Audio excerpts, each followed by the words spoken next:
at least the three of us. But as you know, as educators, we go with the flow. So welcome everybody, and I'm going to start with Mary Beth Kelley.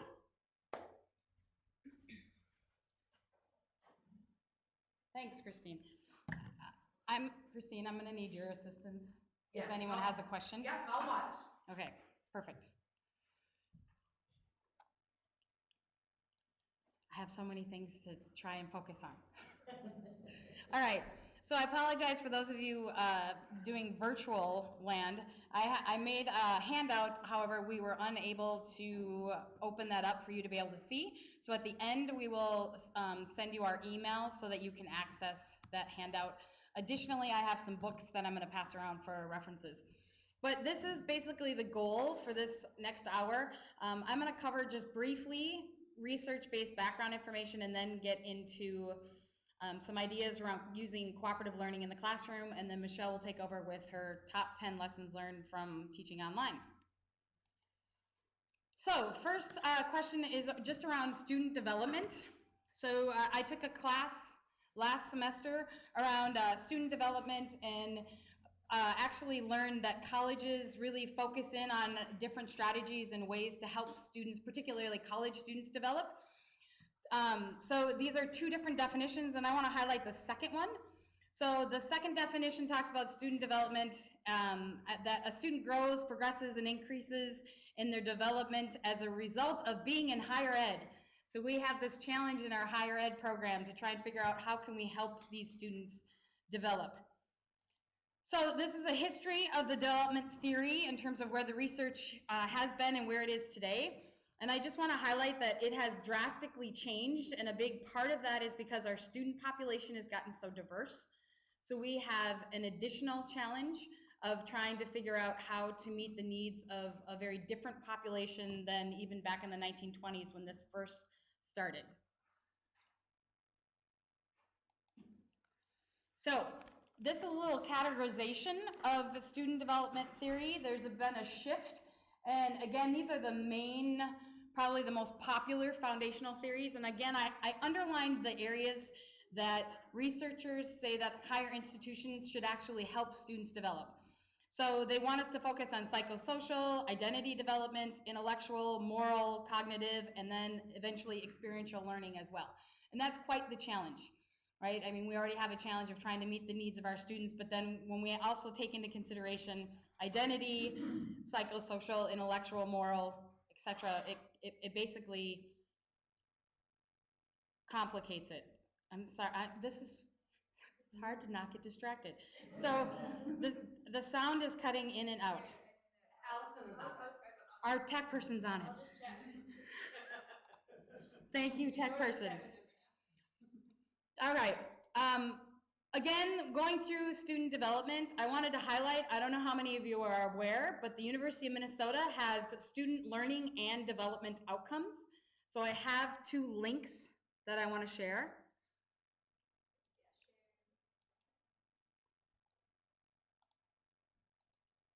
So this first one is student development outcomes.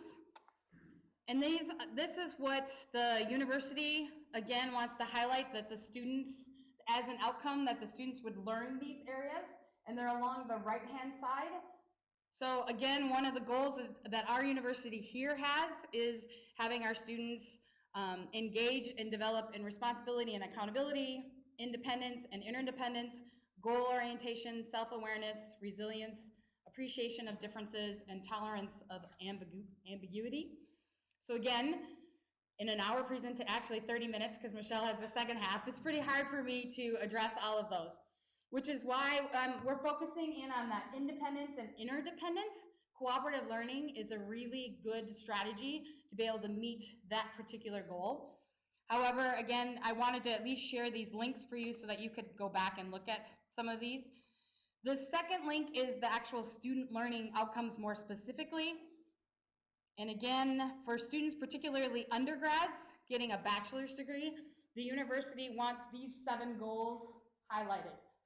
So they want all of our students, when they're finished, be able to identify, define, and solve problems, locate and critically evaluate information, master the body of knowledge and a mode of inquiry, understand diverse philosophies and cultures within and across societies, communicate effectively, understand the role of creativity, innovation, discovery, and expression, and have acquired skills for effective citizenship and lifelong learning. Question in the back.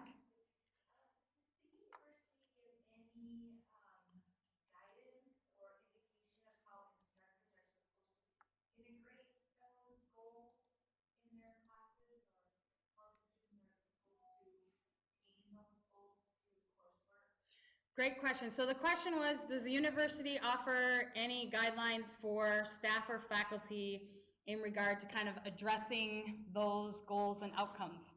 And honestly, from what I understand, it varies depending on department. So that's a question I just have for you in the audience, and if you would like to also virtually, I'm just curious how many of you were even aware that these were there. So show of hands, how many of you knew these? Awesome. Our crowd here in the room, almost everybody knew that these existed. So that's the first step. The first step is knowing that they exist. Somehow or another, we're supposed to incorporate them also in our syllabi, and then trying to figure out activities to also address those particular goals.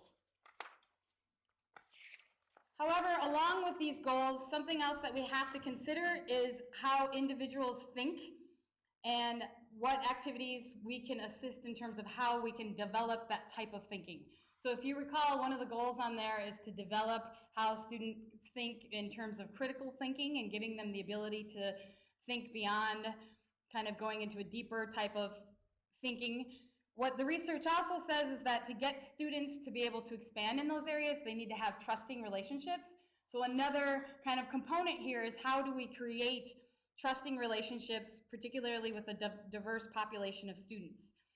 In addition, how do we encourage then self-reflection or reflective practices, and then how do we do that within the classroom? So one idea and one way of doing this based on research is to use cooperative learning.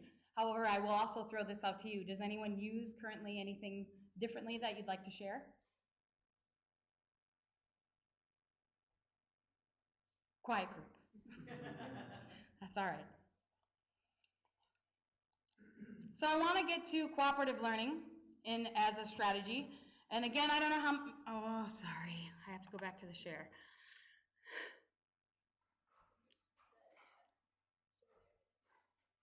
It's a good test of my memory. All right. So cooperative learning, right here, we actually have some of the top researchers in the area of cooperative learning. The Johnson brothers, they're over in curriculum and instruction, actually right across the way from our building here. But this is one of the pages where you can actually get some more details in regard to what research specifically says around cooperative learning. They've been studying this for years.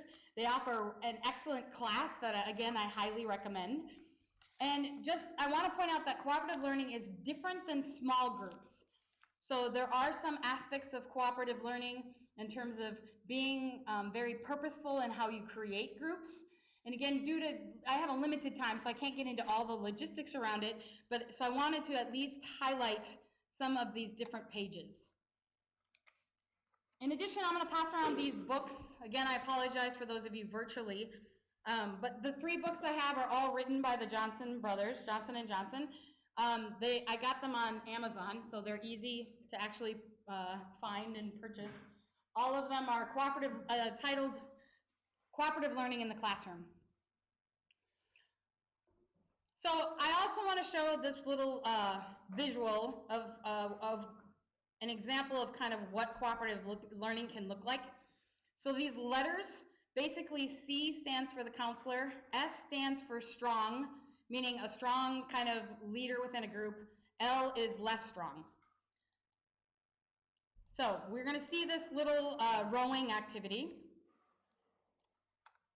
And you can see how they have the S and the L's and in terms of how they're in the boat, in terms of kind of even the direction.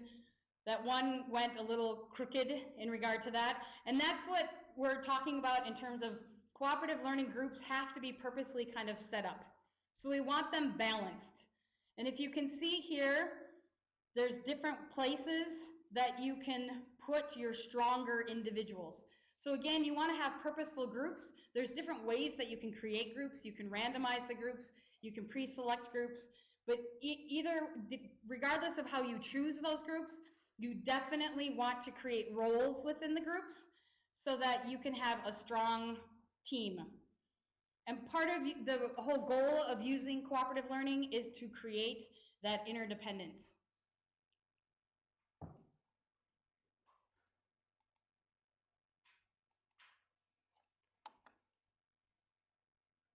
And you can go back and look at that link for more details if you wanted.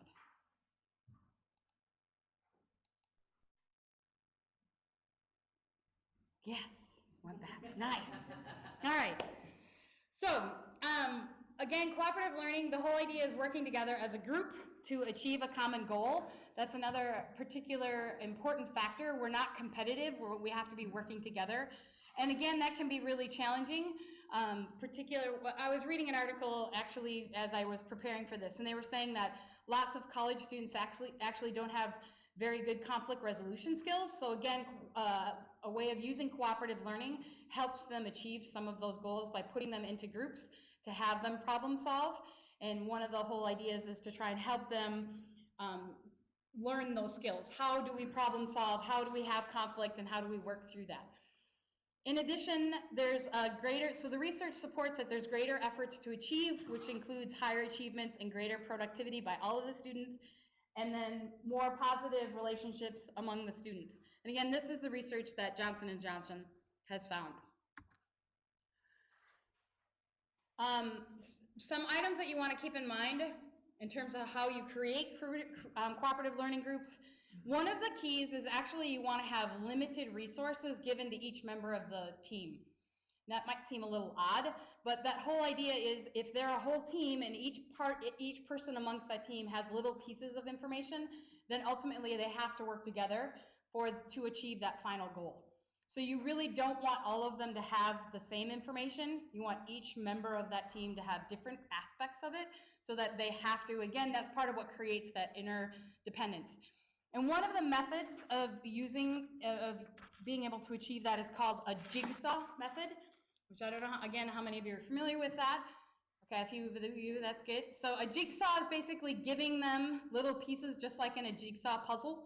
So they get different little pieces of information, and then they have to work together to put those pieces together. So how you might do it is, I've used this in my class where I might divide up a chapter, and I have different students only read certain sections of that chapter, but then they have to summarize the whole chapter all together. But they have to be able to communicate their section to their group to be able to successfully be able to finish that. Another piece of information to keep in mind is that smaller groups tend to work better. It's recommended that there's 3 to 5 members.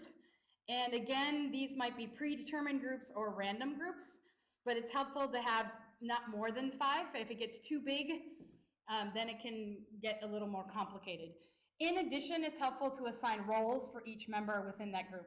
Some of the books that I passed around gave suggestions of even ways that you can teach some of those skills if you need to teach skills in terms of the roles, but also how you might monitor and make sure that each person is actually doing their role. So it's a way of also holding everybody accountable within their group. Now again, I use this in one of my classes, and initially the students are fairly resistant to it. There are some students that just really would prefer not to work in groups. But in the end, honestly, I almost get always 100% in the end saying that it was probably one of the most powerful experiences that they had in terms of having to work with different personalities. And I'm in special ed, so for me it's really important that they have to learn that skill of how to work with different people, because that's what they're going to have to do in their life, in their real job. They're going to have to work with parents and students and other staff that may or may not agree with them. So for me, it's a real important skill for them to learn that I don't necessarily know that we can teach it unless they can experience it. So I use cooperative learning in one of my classes, and they're in these groups the entire semester. So they have to work through it throughout the semester, and they each have different roles. And again, we also come up with norms within that group. So in the beginning, I have the students come down and actually talk to one another about what's important for them, so that they can talk about that right away. And that might be anything from I want to get an A to I need you to respond to email within 24 hours, right? So we get into all the nitty gritty of what do you need for this group to be able to successfully work. So other ways of engaging the student. So now I'm moving a little bit away from cooperative learning to also just how do we engage students. Two other ways of engaging students, and again, I assume a lot of people know some of these. One is the whole think, pair, share, where you might be talking about a topic, you ask everyone in the room to think, then they pair up with someone next to them, and then they share. A different version of that is look, lean, whisper. So again, it's just a different phrase of that, where they might be looking at something and drawing it down, they lean into whoever they're talking to, and then they whisper whatever it is that they're sharing. So it's the same kind of idea of they're thinking about it, then sharing, telling somebody else. And then I like this ancient Chinese proverb, and the proverb is, tell me, I forget, show me, I remember, involve me, I understand. So this is something I try to think of when I come up with my PowerPoint slides. I try and insert some type of engagement or interactive slide every 4 to 5 slides to actually involve the students.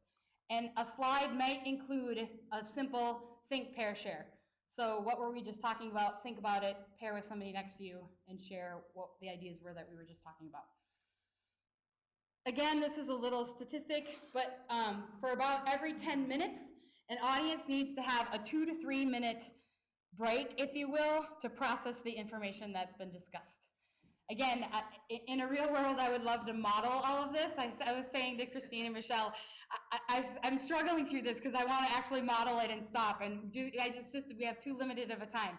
But again, it's helpful, I think, to stop and be able to even have you share with the people next to you how you might have experienced cooperative learning or used it, how it's been, helpful, not helpful, etc. But the whole idea is to chunk your information. So chunk your slides together and then take a break, if you will, even if it's just a quick break for the students to stop and be able to connect with each other. Active learning is another piece of information that's been researched a lot. And what active learning, again, is it's providing students a meaningful way to talk, listen, to write, to read, to reflect. It could be any of those ideas, but somehow we want to create active learning.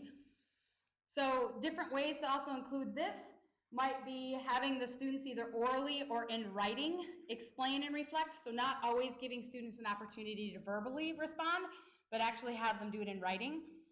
I did this for the first time last semester. At the end of the class, I asked the students 2 questions. What was 1 or 2 items that was either new to them or information that they had learned? And then the second one was, do you have any questions or clarification for me for the next time? And I was actually really surprised at how many students took it very seriously and wrote down a lot of information that was helpful, so that the following week I could actually go back and address some of their questions. What I also learned is that taps into other people's learning styles. So the students that are too quiet to raise their hand to ask the questions, those were the students that I found took advantage of writing down the questions and being able to still engage. And part of their own active learning, I think, helped by having just that aspect of being able to write it down. The second one is around concept mapping. So again, trying to help students create some type of visual to learn different information, and you could actually give them that's that whole Venn diagram, or you can expand it. So giving students even some kind of a concept map to be able to take notes. They found that is also another helpful way of active engaging students in their learning, so that it's not all just verbal or auditory. Cognitive strategies, another cognitive strategy might be, again, having the student write down that whole idea of what do you know, what do you want to learn, and in the end of the class, actually going back and saying, what do you learn?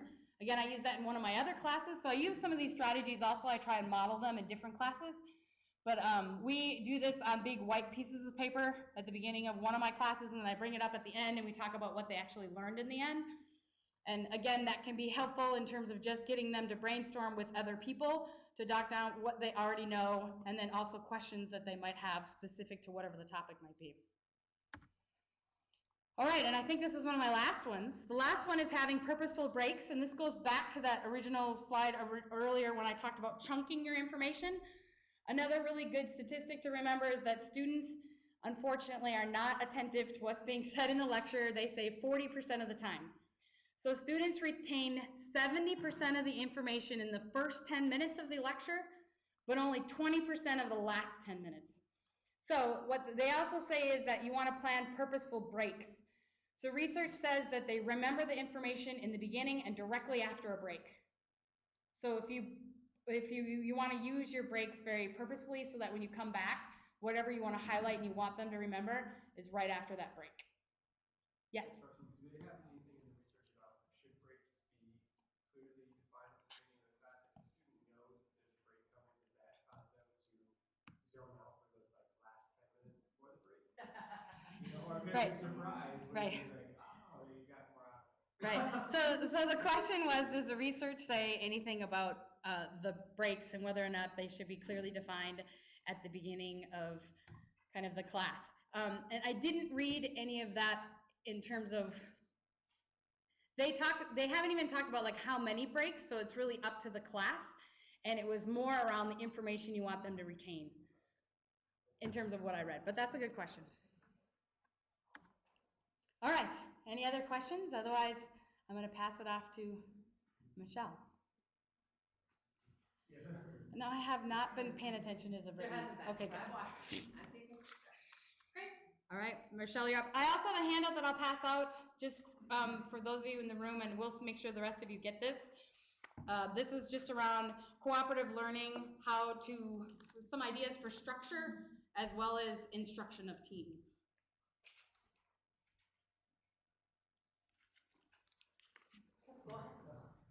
Well, hi everyone. Thank you all for being here today. I'm really excited to be here to talk about something that's a passion of mine, and that's online teaching. And when Christine asked me to be a part of this, I was really excited to talk to you about my experiences, but I was also in a little bit of a panic because I feel like this is a topic that takes a lot more than 20 or 25 minutes to discuss. And I wasn't quite sure what I could go into that might be meaningful, but this year I'm celebrating an anniversary. So it's been about 10 years now since I started online course development and online teaching. So I thought I'd put together a top 10 list of the things that I've learned about online teaching. And I wanted to pay homage to David Letterman, who gave me this idea.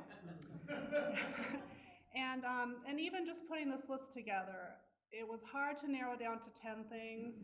And I was looking at my slides last night and I realized all these things I should have put up that I forgot. So hopefully I'll remember to talk about those things today. So, and I'm going to go backwards. So number 10 is just planning for and designing an online course involves much more than simply taking everything you do in the classroom and putting it online. And I'm probably singing to the choir here when I say this to all of you, but I've heard horror stories from students who tell me that they're taking an online course and all they do is read through lectures or watch lectures that the instructor has put up. They hardly have any interaction with the instructor. They don't even know who else is in the class. They have no interaction at all with any peers. And this just saddens me because I feel like a classroom should be very student-centered. It should be activity-oriented. Students should have opportunities not only to learn from the instructor or from their course materials, but from each other. And so just as you're thinking about designing an online course, these are just some things that were really helpful for me to think about. Just thinking about how are students going to interact with each other? Do you want them to be interacting with each other? Do you want them to interact with you? What is that going to look like? What type of, here at the University of Minnesota, we have Moodle, but other instructors might have other options for classroom management systems they might use. Thinking about what kind of support you're going to get for teaching online. Do you have a good IT person in your department or college who can help you? Will you have a teaching assistant who's going to work with you and who could take over some of the grading burden? Thinking about the amount of time it's going to take students to get through different assignments. Thinking about the kinds of assignments you're going to use. Are you going to use assessments? Are you going to use exams or quizzes? And if you are, how will you do that online? Do you want to do that online? Maybe you want students to come to campus and be in a proctored environment. How much of a time investment is it going to be for you as the instructor to teach the online course? So can I make a comment there? You know, I teach a class hybrid in the summer, and I was not prepared as an instructor for how much time I would spend reading the posts and trying to keep track of that. have any advice for instructors on how to structure that so you don't have to read every single post that someone makes in the summer or whenever? Well, that's a good question. That's kind of going into my next slide here. But oh yes, so for those online, a question came up about if you're going to be teaching online, is there a way to manage things because there are going to be so many discussion posts to read through and it may be hard for you to read through every single thing. I use discussion quite heavily in my courses. So in all the courses I teach, students are broken into discussion groups and they work together with their group, and they may have, in one course I teach, they might have a couple discussion assignments per week. In another course I teach, they have up to 9 discussion assignments throughout the semester. So almost every week they're doing something and discussing. And yes, it can definitely be a lot to read. Again, that's why I break them into smaller groups. I tell the students right away that I want you to be responsible for each other's learning in addition to me. So I want you to be helping each other. I'm expecting them to be helping each other. I will monitor things. I will come in when I need to, but I really try to put more of the burden on the students. And I think after you've used assignments several times, you start to understand, okay, these are the questions students are really going to struggle with. So these are the things I really want to be paying most attention to as they're talking. Some of these other things maybe aren't as important. I can kind of skim over that. But these are the misunderstandings I know students are going to have. These are the misconceptions I know they're going to have. Does that help a little bit? Yes. And I will be honest that even though I've been teaching 10 years online, there's still a lot I don't know and understand. And so that's something I'm continually struggling with, how to budget my time. Yes? Let me suggest that if the students are having a lot of discussion interaction, then there's less need for the instructor. So you probably want to give more attention to the discussions that aren't happening. Sure. So if you need a break, if they're talking a lot, you need to talk less. So you don't even read them. That's good. Oh, good. I take away the guilt. So another thing that came up from the audience is just that if students are talking a lot to each other, there may not be as much of a need for the instructor to be jumping in, and that they want to be looking more for times when discussion isn't going on and when there are problems and such. Okay, that's great. So again, number 9, assignments and activities can take more time online than they can in the classroom from both the student and instructor vantage point. I always tell students who want to take this course, it's probably going to be more work than it would be in the classroom.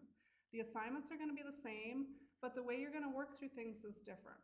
When you have discussions online, you're going to be reading what your peers post. You're going to be typing things out. Whereas in the classroom, they could have a discussion maybe in 20 minutes, they're talking to each other, they get it, they finish it very quickly.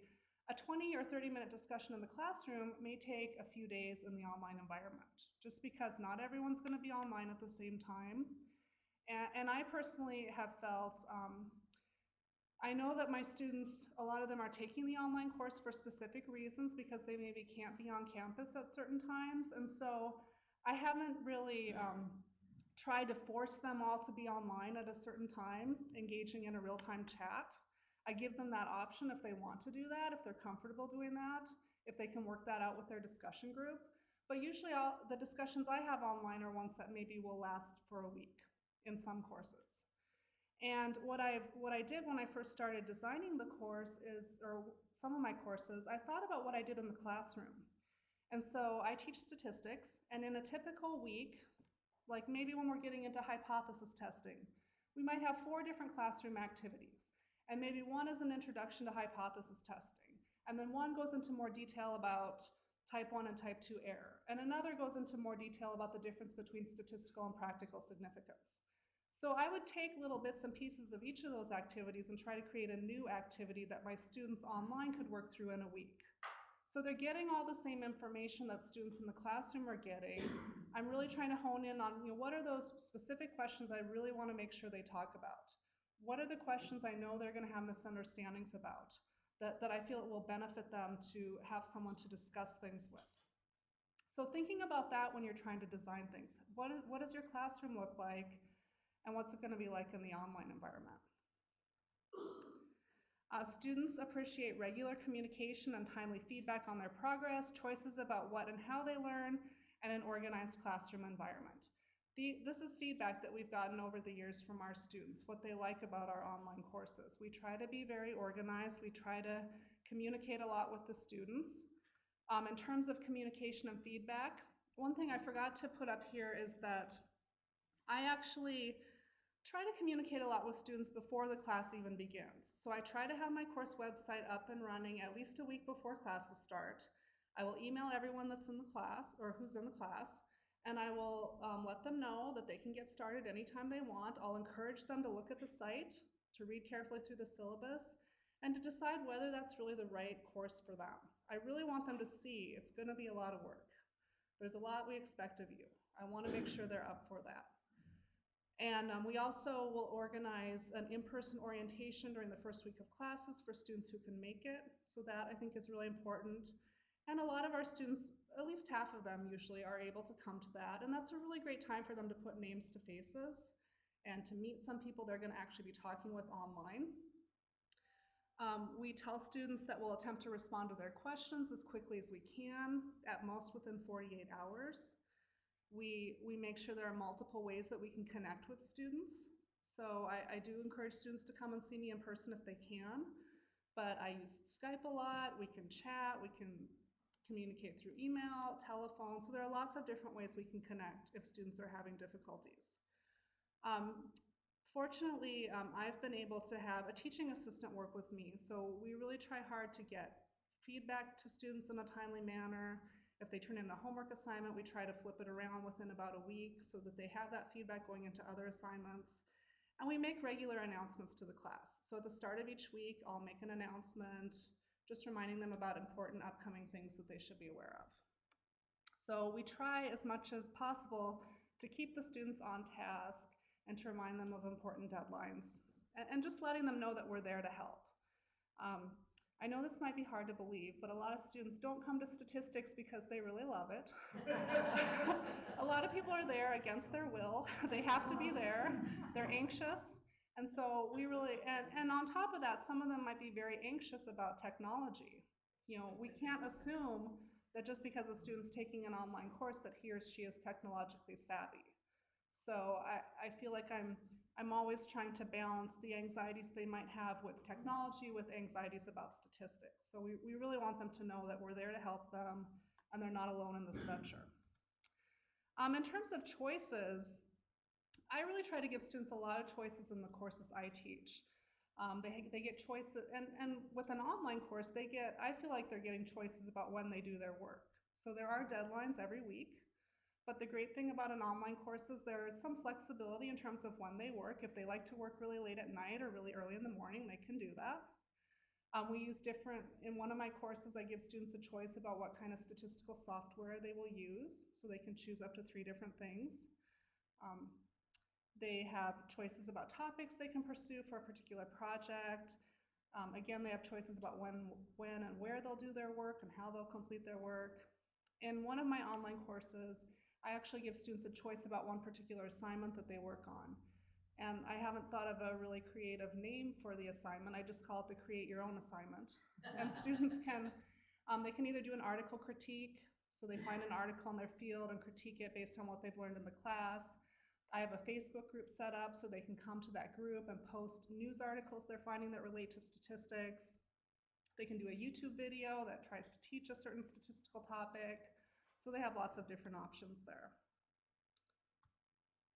And this is just kind of a quick screenshot of one of my online course sites, just to show that we try to have a consistent organization from week to week, just because we want students to get used to the organization very quickly and feel comfortable with the way the course is set up. So we have these different weekly modules. So each week is basically a different topic or section within the Moodle site. And we try to have headings so that students know where to find things, they know where to find their discussion forums, etc. They know where to submit assignments and when assignments are due. Scavenger hunts and syllabus quizzes are good things. So when I first started teaching online, it was a little bit discouraging. I might have students come to my office around week 6 or 7 and they were really lost. They had not been reading any of my announcements. I don't think they ever read the syllabus. And this was very discouraging to me. I really feel that in the online environment, if students If students aren't really on task the first couple weeks, it's really easy to fall behind very quickly, and it can be quite difficult to catch up. So what I started doing in my classes is I now have this scavenger hunt that students do the first week of classes, and it's like a homework assignment. And I basically ask them different questions about the course site, about where to find things, about the syllabus. I might have different tasks that they have to do, so they have to go and introduce themselves to the class. There's a survey I put up online that I ask them to complete during the first week of the semester, and we use that data for other activities, so they have to do that. And this has really reduced the number of questions I get about what the course is all about or where to find things in the course. It seems that students are less lost. There always are some that just don't do anything, even though I tell them 100 different times how to do things. But this, I think, is something really good to do. During the first week, give students opportunities to find out more about the course and to really get to know the course, to be responsible for learning how the course is set up. Instructor presence is important, and there are many ways an instructor can be present in the online environment. Again, I've heard really sad stories from students who take courses and they feel like they've never really talked that much to the instructor. Most of the communication they have is with the teaching assistant. They barely know the instructor. When I first started teaching online, I wasn't quite sure how I should be present in the online course. I knew I wanted to use a lot of discussion because I do that in my classroom. But in the classroom, I'm not really hovering over every group and trying to insert myself in every group. I'm kind of walking around listening to the different discussions. And I wondered online, should I be interjecting that much in group discussion? Will I stifle discussion if I'm too much a part of it? Are students just going to come or are they going to just sit around and wait for me to come and give them the answers? So when I first started teaching online, I actually didn't really interact that much with the discussion groups. I kind of let them do their own thing. If they had any difficulties or if they were clearly off on the wrong track, I would interject, but most times I didn't. And I started hearing from students in my end of course feedback that they wanted me to be there more. If anything, they just wanted to know if they were on the right track. So they wanted me to be a little bit more present. And I started to realize that there are lots of ways that an instructor can be present in the online environment and present in discussion groups without stifling discussion, without having to give away all the answers. So just cheering students on, letting them know that they're on the right track, highlighting important points that they make during discussion.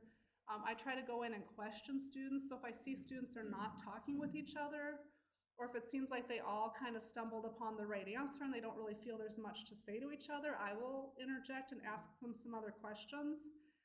I try to correct misunderstandings and misconceptions. Sometimes I'll provide direct instruction if that's necessary or provide extra examples for them to think about. And I found from doing this that I think this is a good way for me to model for my students how I expect them to interact with each other. So I always tell my students that I've had a lot of students who will say, well, what if we all have the same answer to a discussion question? And I really try to structure the question so there's not always just one right answer. But I'll often get, what if we all have the same answer? What if I feel there's nothing to respond to? And I always feel there's something you can respond to. Some students will say, well, what if I come late to the discussion and everyone else has already talked and I'm just going to say what they're all going to say anyway? So why should I even bother to participate? And I really feel like everyone's going to say something in a different way. Even if you have the exact same thoughts as someone else, chances are you're probably going to word things in a slightly different way, and you just never know whether or not a few different words that you say are going to have a big impact on one of your peers. So I'll often tell students, don't read what your peers have written before you post. If you're going to come late and you're always going to come late, try to do write your thoughts down offline and then post them for your peers to read. And then chances are then that everyone's going to say something slightly different, even if maybe they're all reaching the same conclusion. There are many great tools out there to make our online courses even better, and some of them are free, so I'm all about free stuff. I like this thought of trying to teach online on a budget. And so these are just a few of the tools that I've found that I'm not going to show them all here, but these are some of the tools that I really love, and I've used a lot of them. So Jing and Screencast-O-Matic are two of my favorites. You can do screencasts with them. So in my courses, I may do a lot of screencasts because sometimes students are having trouble using technology and I want to show them how to use things. I've started using screencasts as a way to make announcements in the course each week, so they can either watch a little video of me making announcements, or they can read the announcements in text format. Video and Flipgrid were developed here in CEHD. These are really great tools. So Video Ant is a video annotation tool. And Flipgrid is a tool where you can create very short videos, about 90 seconds in length. And then you can set up this grid where people respond to the different videos. And so I just have some screenshots here to show you. This first one is Screencast-O-Matic. I really love it because not only do you get to see the screenshot, but you can see the instructor in the lower right-hand corner there. So I hope that by doing that, I'm kind of creating a more friendly environment for students. They feel like they can see me and hear me a little bit more. And also a nice thing about Screencast-O-Matic is when you move your mouse around and click on things, it'll highlight the things that you've clicked on. So you might be able to see there's a little yellow circle up there, so that's where my mouse is, and it's following that around. And this is Flipgrid. So I tried this out for the first time this semester, and I used it basically for students to make introductions to the class. So I made an introduction about myself, and then my TA came and made an introduction, and then several other students added their introductions to the grid. And this has been really great, especially now that we're, 5-6 weeks into the semester. I can go back and look at these introductions after I've had a chance to get to know the students a little better through their discussion posts. And it's really kind of fun to do that. Deadlines are very important, and it's helpful if they are consistent from week to week. So I don't know if I need to go into a lot more detail about that. I've had some students come to my online course and they'll say things like, or they'll think it's a self-paced course. They can kind of do things whenever they want. They think it's an independent study. They won't really have to work with anyone else. They learn early on, though, that there are deadlines they have to meet every week. We try, again, to be flexible, but there are deadlines because we want students to be going through the material at the same pace. Certain concepts in the class build on others, so they really have to get a firm understanding of certain things before they can delve into other things in the course.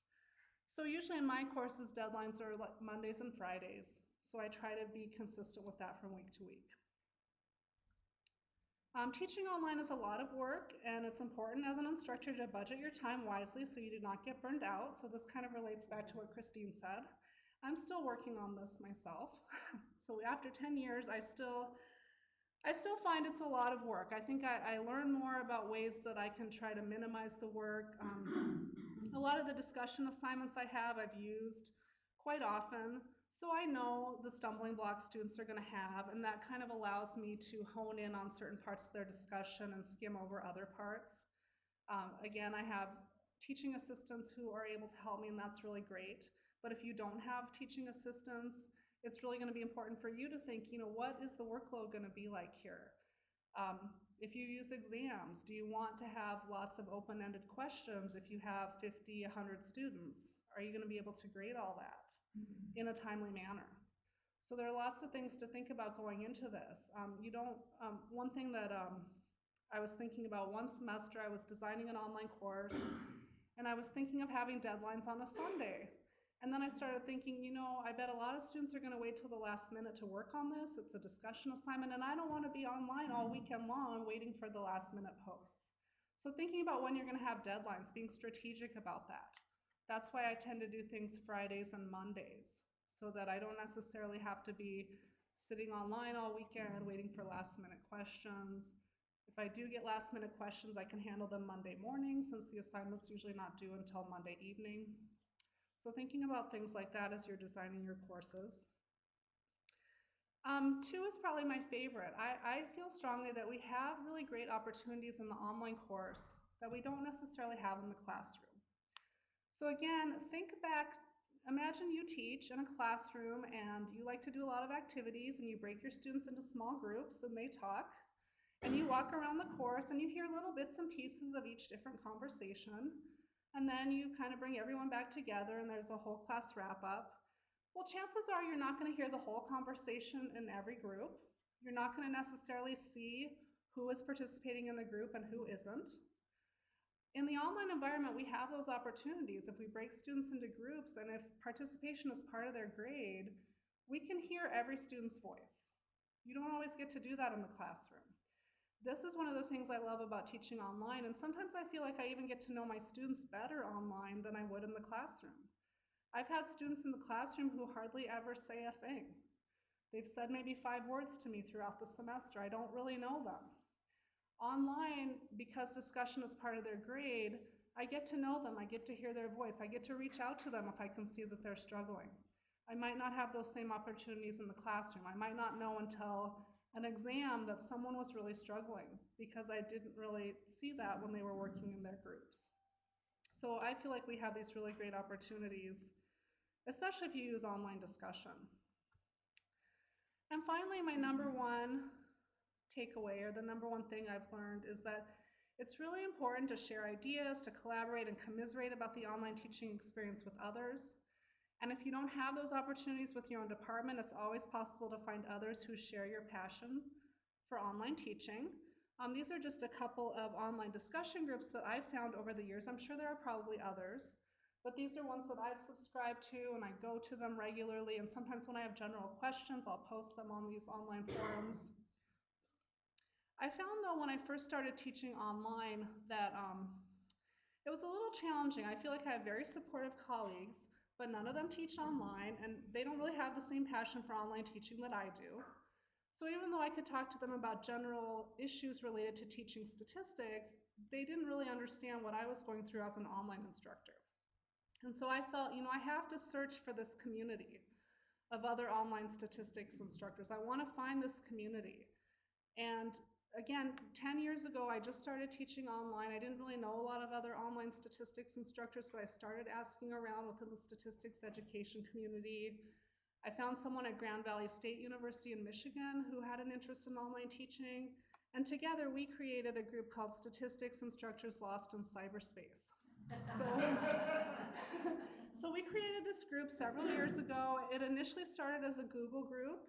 And we started spreading the word, and we got about 100, or we now have between, I can't remember the last count, but maybe about 150 people that are part of the group. We eventually moved the group over to CAUSE. CAUSE stands for the Consortium for Advancement in Undergraduate Statistics Education. So we now have a page within CAUSE where we're hoping eventually to put a lot of other resources that would really be relevant to the online statistics instructor, but we have a discussion group that's part of this group. And so I really feel like, if you don't have those opportunities in your own college, in your own department, it's always possible to make those opportunities, to seek out other people that you can collaborate with who will share your own passion. And that's all I have to say, but are there any questions? I have a question. I wanted to ask you about your discussion assignments. Mm-hmm.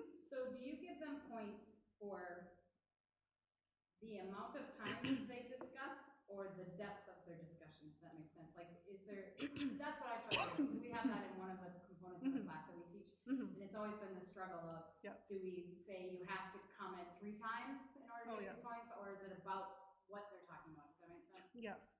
So a question came up about how we grade our discussions. And so in my courses, it's sort of a 3-part thing. So students are broken into small discussion groups, roughly 4 to 6 students per group. They have about a week to discuss. One person in the group has to summarize the discussion and post a summary. If there's no summary, everyone loses a point in the group, but the person who summarizes gets an extra point, an extra credit point. For each person to get full credit, they need to not only post their own answers to the questions, to the discussion questions, but they need to come back at least 2 times and post meaningful responses. And I give them some guidelines for group discussion where I give examples of what a meaningful response is. So a meaningful response is not, oh, good point, Mary Beth. But you try to extend the conversation, you ask questions of your peers. So that's what I do. In another course that I teach, I give deadlines for the initial postings, and that's something important to think about. If you don't give deadlines for the initial postings, it's quite possible everyone's going to wait till the night before it's due to start talking with each other, and then there's not really that much time to go back and forth and discuss and really reflect on what the peers have to say. So maybe like a Wednesday or Thursday deadline for initial posts, and then they have until the following Monday maybe to wrap things up. Yes? Can you provide any support? I used to teach in online class, and like it was, I don't know if the students knew what to post, when, you know, to say respond by Wednesday, and then you wait, and that one Okay. student would post twice because no one else was commenting, so they do their two posts right one on top of the other. Okay. So just getting an idea of when to generate, other than the prompt, like we would have prompts, Mm-hmm. but that wasn't enough for students. Do you go in and start the conversation, or? Well, for all my discussion assignments, generally I have like maybe 4 questions that I want them to talk about as part of the assignment. And so they'll post their initial responses to each of those questions. If I see that nobody's coming in and responding, then I'll go and respond. So I'll go and maybe ask more questions of that one student. Generally, because my groups are 4 to 6 students, there's always at least a couple who are active and who get started early in the week. And that's why I have slightly bigger groups for online discussion, just in case we have those situations where there's only maybe one person who really cares. Great. There was another question here. Yes, Bruce. Have you tried using Flipgrid as part of the discussion methods? Not yet. Well, I just started using it this semester, so I wanted to try it out. And it's very new, you know, it's a new tool. They just invented it. Yeah, they just invented it. So right now I just used it for, I'm just using it for introductions. And I guess one thing I should add is that I used it for introductions, but I gave students a choice. They could do the Flipgrid, or they could just post their introduction in a regular introductions forum. And I did that because I was a little bit nervous about whether all students would be comfortable doing videos of themselves. Will they all have what they need on their computers to do videos? Does everyone have a webcam? So, and maybe clarify that question. Yeah. For online people ask Yeah. about the Flipgrid. So Flipgrid. if you could clarify the question that was asked that you're answering. Oh, okay. The question was whether or not I've ever tried to use Flipgrid as part of a discussion assignment. That was your question, right, Bruce? And I haven't tried that yet. I used it as part of introductions, but I'm always a little bit leery about requiring students to do something like that if they would be uncomfortable with, and maybe they wouldn't, I don't know. Would it be, actually, I was thinking more of that, I won't call it an alternative, but an option Oh, yeah. to use in a discussion.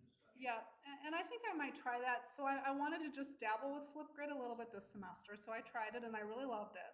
So I think I will try to incorporate it more in the future. And that's definitely a good idea. And I've tried to, and that's another thing I didn't mention, but I really try to give students options as to how they want to work together in groups. So I do set up discussion boards or forums within Moodle. They don't have to use them.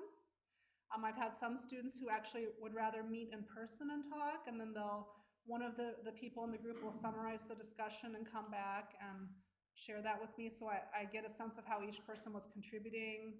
Some students do want to use chat rooms, and if they can find a time where they can all get together, they have that option. I've had some students do conference calls with each other, so they have lots of different options. Was there another question or comment? Do you want to ask anybody online? Are there any other questions online?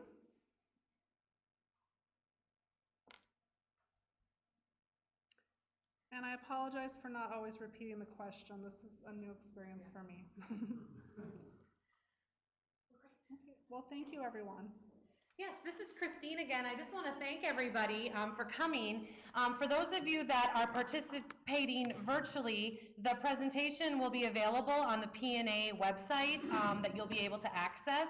For those of you that are participating here in Ed Sciences, if you would like anything emailed to you, we have a sheet and I can email it today after the presentation if you want a copy of the PowerPoint or anything like that. And for those of you that are here in person, we do have prizes. So if you are interested in a prize, you can put your name in the bus and we'll be drawing some winners. But I want to thank everybody for being here and kind of bearing with us. And let's give our presenters a round of applause. Thank you so much. thank you, and I'm going to shut the microphone off here on our end at the campus. Thank you, everybody. Everyone get your name in the bus? All right, we're gonna let you